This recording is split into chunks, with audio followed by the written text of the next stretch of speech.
नमस्कार, मी दृष्टी तुमचं सगळ्यांचं स्वागत करते दृष्टीज किचनमध्ये. आज इथे आपण बनवणार आहे मस्त असं गोवन फूड बनवणार आहे. हे खायला खूपच मस्त लागतं आणि आता कसं श्रावण आहे त्यामुळे आपण नॉनव्हेज खाऊ शकत नाही.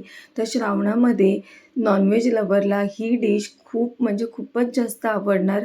हे बघा तुम्ही बघू शकता किती छान असं ही रेसिपी झालेली आहे आणि खायला तर खूपच मस्त लागते आणि अगदी पटकन अशी बनवून होते. आणि तीच म्हणजे निरफणसाची कापं. निरफणस म्हणजे हा फणसाचाच एक प्रकार आहे. म्हणजे हा फणस जे आहे त्याच्यामध्ये गरे होत नाही. ह्याची साईज एवढीच असते. खूप छोटे-छोटे हे फणस असतात आणि स्पेशली हे गोव्याला किंवा कोकणात मध्ये फेमस आहे. त्यानंतर काय आपल्याला हा फणस स्वच्छ धुवून घ्यायचा आहे. वरची जी त्याची काटेरी भाग आहे ते साल पूर्ण काढून घ्यायची आहे. सगळी व्यवस्थित काढून झाली ना आपल्याला, की ह्याचे आपल्याला स्लाईस म्हणजे कट करून काप तयार करायचे आहेत. छोटे-छोटे स्लाईस रेडी करायचे आणि ह्याचा जे मधला भाग कडक असतो तो काढून घ्यायचा. जसं फणसाला असतो ना मधला भाग कडक म्हणजे जेणेकरून जे कडक आहे ना ते शिजत नाही.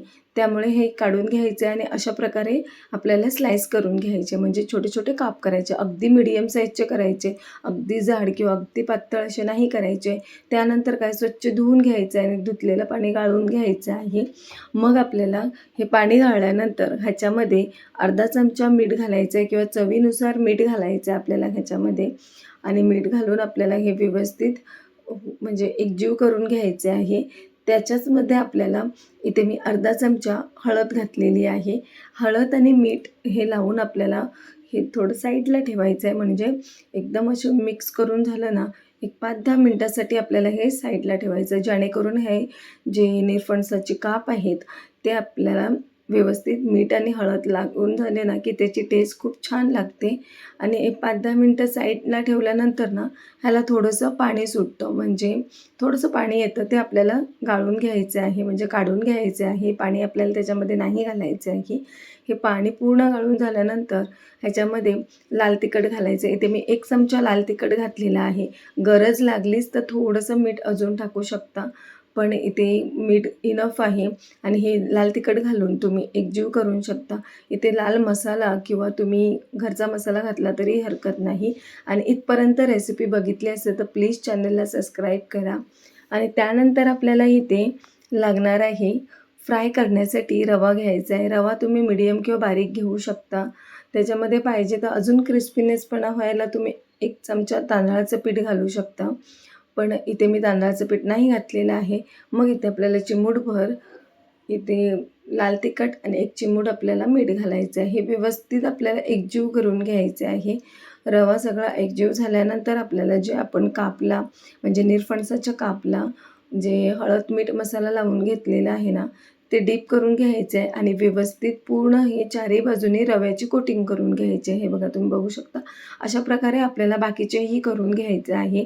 त्यानंतर आपल्याला इथे शॅलो फ्राय करण्यासाठी एका तव्यावर 1-2 चमचे तेल गरम करायचं आहे आणि मग आपल्याला हे सगळे काप तव्यावर घालून अगदी म्हणजे गोल्डन ब्राउन होईपर्यंत शॅलो फ्राय करायचे.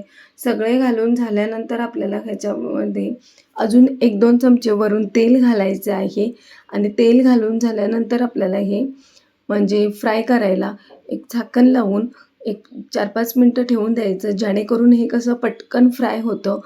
त्याच्यामध्ये आपला गॅस पण वाया नाही होत आहे आणि पटकन शिजतं. त्यामुळे आपल्याला हे झाकण लावून एक 4-5 मिनिटं ठेवून द्यायचं आहे.